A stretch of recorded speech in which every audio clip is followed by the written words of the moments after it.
గృహస్థులకు నేను వాక్యము ద్వారా హెచ్చరించేది ఏంటంటే, మిమ్మును మీరు తగ్గించుకొని దేవుని యొక్క కృపను బట్టి అతిశయించాలి.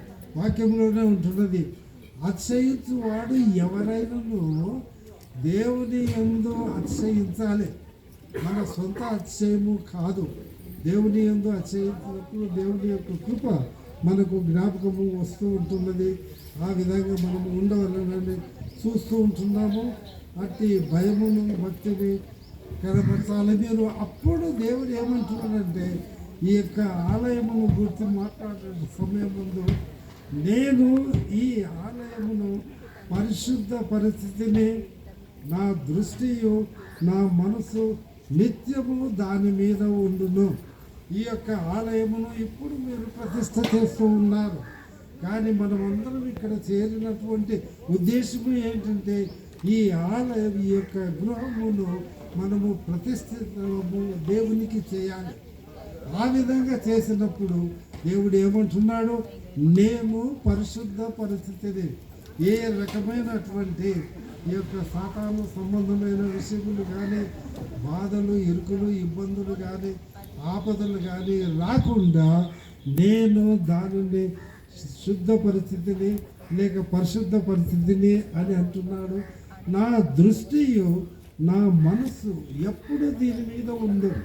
కాబట్టి మీరు ఉన్నా లేకపోయినా 24 గంటలు మీ ఇంటికి పైన దేవుడి యొక్క దృష్టి ఉన్నది, మనసు ఉన్నది. ఆ గృహమును కాపాడుతూ ఉంటున్నాడు.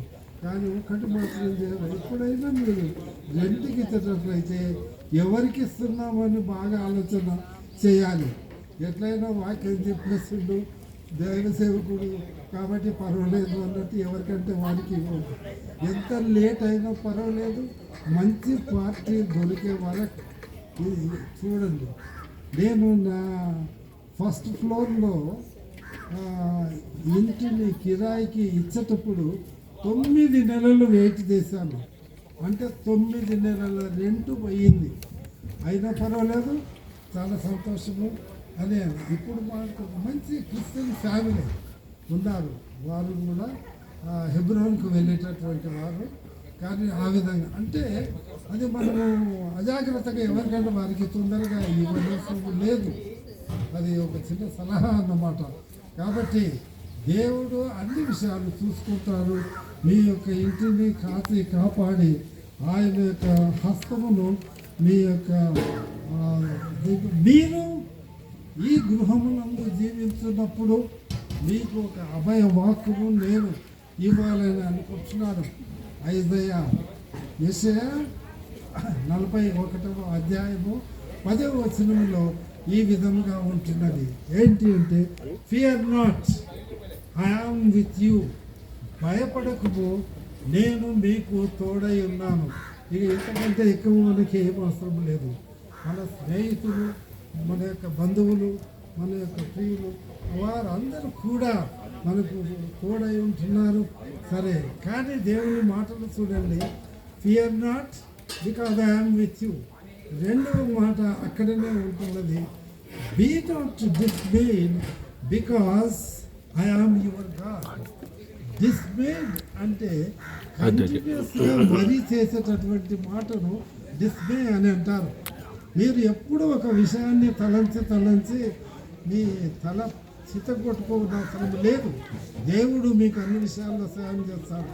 Trust me, I am your God. అక్కడ ఇంకా 2 అభయవాక్కులు బహుశ్రేష్టంగా ఉంటున్నవి. ఏంటంటే, మీకు బలమును ఇచ్చినటువంటి వాడను నేనే. యేసు ప్రభువు నీకు ఈ దినమందు ఈ గృహ ప్రవేశము రోజు అభయం వాక్కు, నేను మీకు సహాయము చేయువాడు, నేను బలమును, I will strengthen you and I will help you. మరి ముఖ్యంగా మంచిగా వింటున్నాడు ఇక్కడ ఒక వ్యక్తి, ఆయన పేరు డానియల్. చాలా బాగా వింటున్నాడు, తల ఊపుతూ వింటున్నాడు. బాగా ఊపాలి. ఇక్కడ ఇంకొక మాట ఉంటున్నది, ఇక నీతి అను నా దక్షిణ హస్తము ద్వారా నేను నిన్ను ఆదుకొందును. ఏదో ఒక రకమైన కష్టము, బాధ, ఇరుకులు, ఇబ్బందులు